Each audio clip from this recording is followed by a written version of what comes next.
तो बच्चों, आज का हमारा टॉपिक है एल्कोहलों और फिनालों का विरचन। हमें एल्कोहल और फिनाल तैयार करना है एल्कीन के यौगिक से, और इसकी क्रिया हम हाइड्रोलिसिस के द्वारा कराते हैं और इसमें उत्प्रेरक के रूप में अम्ल का प्रयोग करते हैं। लेकिन अम्ल के रूप में यहाँ पर हम हाइड्रोजन ब्रोमाइड एसिड न यूज करके डाइल्यूट सल्फ्यूरिक एसिड यूज करते हैं, क्योंकि यह आसानी से हाइड्रोलिसिस कराने में महत्वपूर्ण भूमिका निभाता है। तो हम एल्कीन का कोई भी कंपाउंड लेंगे, यह असम्मित भी हो सकता है, सम्मित भी हो सकता है। चूँकि यहाँ पे सम्मित एल्कीन हमने लिया है, और जब हाइड्रोलिसिस कराते हैं तो हाइड्रोलिसिस कराने पर यह एल्केनॉल कंपाउंड प्राप्त करता है, यानी एल्कोहलिक कंपाउंड हमें देता है। दूसरा हमने जो कंपाउंड लिया है, असम्मित लिया है, इसमें वाटर से हाइड्रोलिसिस कराने पर हमको 2 डिग्री एल्कोहल मिला है। अब ये कैसे बनता है, इसको हमें आपको समझाना है। सबसे पहले हम ये 3 चरण में चूँकि ये क्रिया पूर्ण होती है, तो पहला स्टेप में हम देखेंगे कि सबसे पहले हाइड्रोलिसिस कराने के लिए वाटर मॉलिक्यूल की आवश्यकता होती है, और इसमें एज ए कैटालिसिस के रूप में हम जो डाइल्यूट सल्फ्यूरिक एसिड डालते हैं, वह चूँकि एसिड होने के कारण प्रोटॉन डोनेट करता है, और उस प्रोटॉन को 2 इलेक्ट्रॉन की आवश्यकता होती है उसके ऑर्बिटल को कम्प्लीटली भरने के लिए। और चूँकि वाटर मॉलिक्यूल में ऑक्सीजन एटम के पास 2 लोन पेयर इलेक्ट्रॉन होता है, वह 1 लोन पेयर दे करके प्रोटॉन को हाइड्रोनियम आयन तैयार करता है, और इस पर धनावेश चार्ज हो जाता है। चूँकि 1 लोन पेयर इलेक्ट्रॉन डोनेट करता है, इसलिए इस पर +1 चार्ज होता है। अब यहाँ पर हम एल्कीन का कोई कंपाउंड लेते हैं, और इस एल्कीन के कंपाउंड की क्रिया जो है हम हाइड्रोनियम आयन से कराते हैं। तो चूँकि यहाँ पर ऑक्सीजन एटम को अपना 1 लोन पेयर इलेक्ट्रॉन चाहने के लिए वह क्या करता है कि वो हाइड्रोजन से अपना बॉन्ड पेयर तोड़ करके इलेक्ट्रॉन को खींच लेता है, और इस पे जो H पे 1+ चार्ज होता है, इस प्लस को जो पाई इलेक्ट्रॉन होता है, चूँकि ये नाभिक रागी का काम करता है, अतः यह हाइड्रोजन रूपी प्रोटॉन को 2 इलेक्ट्रॉन दे करके बॉन्ड फॉर्मेशन कर लेता है। अब पाई बॉन्ड ब्रेक होने के कारण एक कार्बन पर धनावेश चार्ज हो जाता है।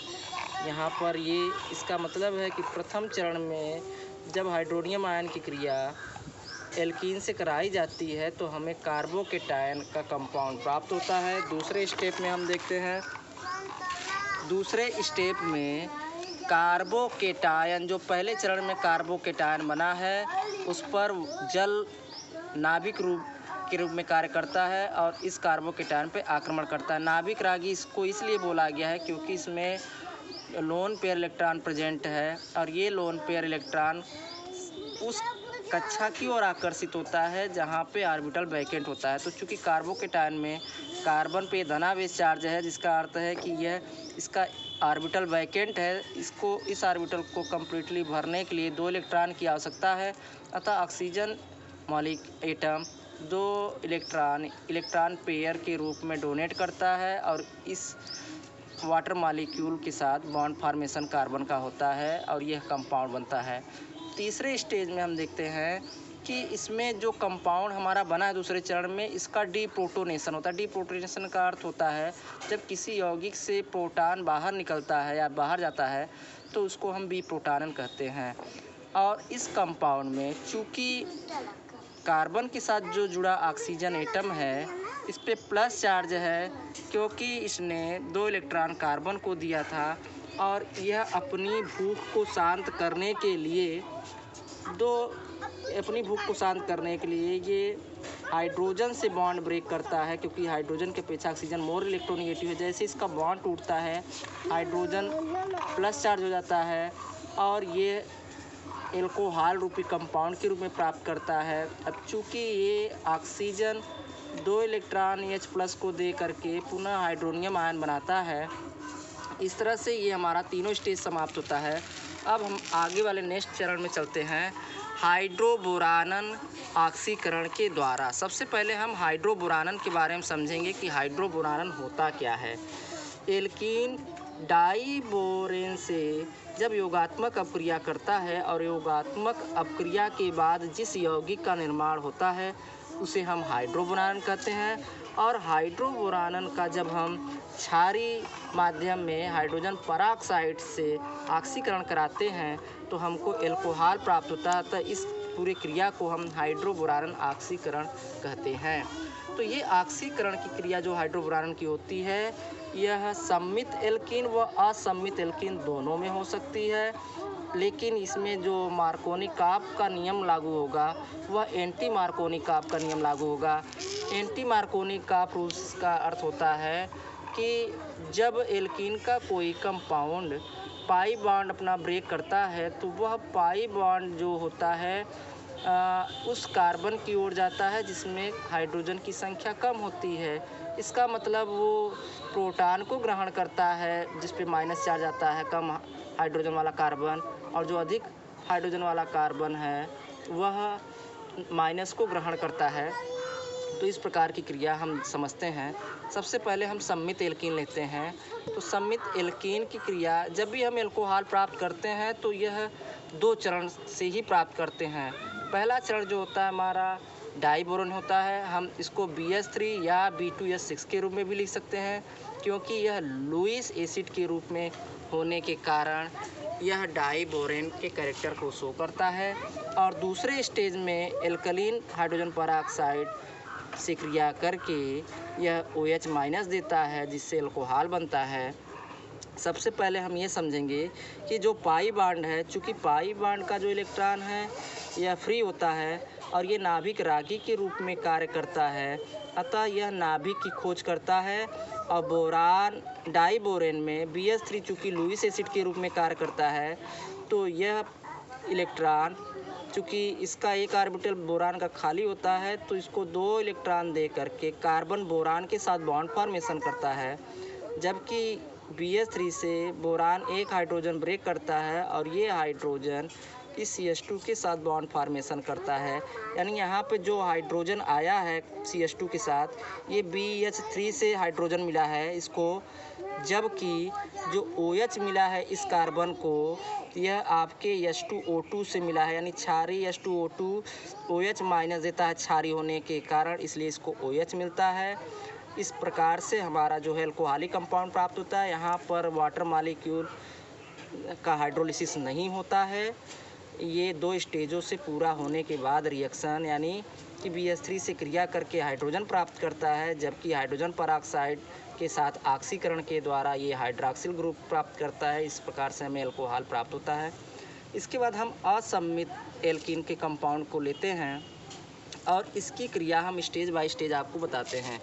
BH3 से कराते हैं। चूँकि अभी मैंने आपको बताया कि यहाँ पर BH3 as a Lewis acid, जिसका अर्थ होता है इसका एक ऑर्बिटल वैकेंट है, ये अपना ऑक्टेट को प्राप्त नहीं कर पाता है, अतः इसका जो पाई इलेक्ट्रॉन है ये एज ए नाभिक रागी के रूप में होने के कारण यह नाभिक की खोज करता है और ऐसे नाभिक की खोज करता है जिसको इलेक्ट्रॉनों की आवश्यकता होती है। तो बोरान को 2 इलेक्ट्रॉन की आवश्यकता है, तो ये 2 इलेक्ट्रॉन इसको दे करके ये कार्बन बोरान के साथ बॉन्ड फॉर्मेशन करता है, जबकि चूँकि इस पर जो है इलेक्ट्रॉन की कमी होती है, लेकिन यहाँ पे ये कार्बोकेटायन नहीं बनाता है क्योंकि हाइड्रोजन अपना बॉन्ड पेयर इलेक्ट्रॉन ले करके इसको सीधे कार्बन को पहुँचाने का कार्य करता है। पहुँचाने के बाद इसका बॉन्ड फॉर्मेशन करता है, जैसे यहाँ पे दिखाया गया है कि यहाँ पे तो सम्मित में दिखाया गया है। तो ये जो हाइड्रोजन है इसके साथ बॉन्ड फॉर्मेशन करता है, तो CH के साथ जुड़ने के कारण एक हाइड्रोजन CH2 बनाता है और इस CH2 के साथ BH2 जुड़ जाता है। तो यहाँ पर हमारा बनता है compound CH3 bond CH2 bond CH2 BH2। फिर इसकी क्रिया हम पुनः असम्मित एल्कीन से कराते हैं और बार बार यही क्रिया होगी। तो चूँकि यहाँ अभी भी बोरान के पास 3 ही बॉन्ड है, अतः यह लुईस एसिड के रूप में प्रदर्शित करता है। तो इस लुईस एसिड को 2 इलेक्ट्रॉन की ज़रूरत है और ये जो पाई इलेक्ट्रॉन है एज ए नाभिक रागी, ये नाभिक की खोज करता है और ये नाभिक इसको मिलता है बोरान के रूप में। तो बोरान को ये जब पाई इलेक्ट्रॉन शिफ्ट करता है तो बोरान का बॉन्डिंग जो है इस कार्बन से हो जाता है और इस कार्बन के पास इलेक्ट्रॉन की कमी होती है, तो हाइड्रोजन अपना बॉन्ड ब्रेक करके इस कार्बन को प्रोवाइड करता है, क्योंकि पाई बॉन्ड जो होता है लूजली बाउंड होता है एटम से, और ये जो है बोरान अपना एक हाइड्रोजन लॉस करता है, लेकिन वो लॉस की पूर्ति जो है दूसरे एल्कीन के पाई इलेक्ट्रॉन से करता है। तो अब यहाँ पर बोरान की बॉन्डिंग इस CH2 के साथ हो गया है, तो यहाँ पर हमारा जो कंपाउंड बनता है ये बनता है CH3 CH2 bond BH bond CH3 CH2 या CH3 CH2 का होल ट्वाइस BH। पुनः फिर इसकी क्रिया हम असम्मित एल्कीन से कराते हैं, बार बार वही क्रिया। अभी भी BH जो है एज ए लुईस एसिड ही है, क्योंकि इसके पास 3 ही बॉन्ड है, 6 ही इलेक्ट्रॉन है, अतः ये इलेक्ट्रॉन रागी के रूप में रिएक्ट करेगा, और यहाँ पे नाभिक रागी के रूप में पाई इलेक्ट्रॉन है, ये 2 इलेक्ट्रॉन इसको शिफ्ट करेगा।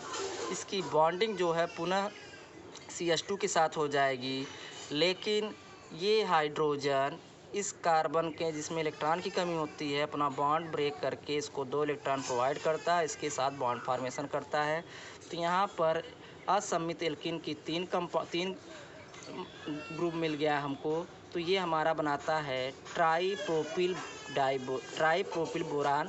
और इस प्रकार जब ये कंपाउंड हमें प्राप्त होता है तो लास्ट स्टेज में हम इसकी हाइड्रोजन परऑक्साइड जो क्षारीय माध्यम में है, जो हाइड्रॉक्सिल आयन देता है, इसके साथ इसकी ऑक्सीकरण क्रिया कराते हैं। तो ऑक्सीकरण क्रिया कराने पर यह कार्बन अपना बॉन्ड इनसे ब्रेक करता है बोरान से, 3 बॉन्ड ब्रेक होता है, तो ये 3 OH से क्रिया करके अपना प्रोपेनॉल बनाता है, 1 डिग्री अल्कोहल बनाता है। और जो बोरान चूँकि 3 बॉन्ड फॉर्मेशन करता है, तो 3 OH के साथ, चाहे आप इस तरह से भी आप लिख सकते हो कि BOH का होल थ्राइस भी लिख सकते हो, या इसको H3BO3 भी बोल सकते हो, क्योंकि ये 6 OH देता है, तो 3 OH के साथ ये तीनों एल्किल ग्रुप से जुड़ जाते हैं, और जो 3 OH बचता है वो बोरान के साथ क्रिया करके ऑर्थोबोरिक एसिड बनाता है।